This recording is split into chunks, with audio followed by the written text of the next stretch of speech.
أعوذ بالله من الشيطان الرجيم. Bismillahirrahmanirrahim. Tarekat tua tambah alam pengajian tubuh. Lihat surah 42 ayat 30. Bismillahirrahmanirrahim. Wa ma asabakum min musibatin fabima kasabat aydikum wa ya'fu an katsir. Artinya, dan musibah apapun yang menimpa kamu adalah perbuatan tangan kamu sendiri, dan Allah memaafkan banyak dari kesalahan kamu.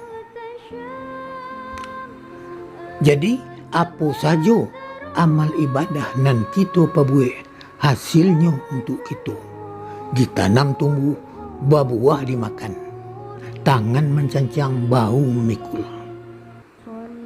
Jadi hati-hatilah kita mendidik anak keluarga kita. Kalau generasi keluarga kita rusak jiwanya, rusaklah generasi masa depan negara Republik Indonesia. Pepatah Minang, kalau paku kacang belimbiang, galuk tempurung lenggang-lenggangkan. Anak di pangku kemenakan dibimbing, orang kampung dipertenggangkan. Tenggang negari kabinaso, tenggang serato jo adatnya.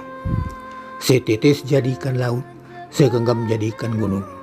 Sekian, wassalamualaikum warahmatullahi wabarakatuh.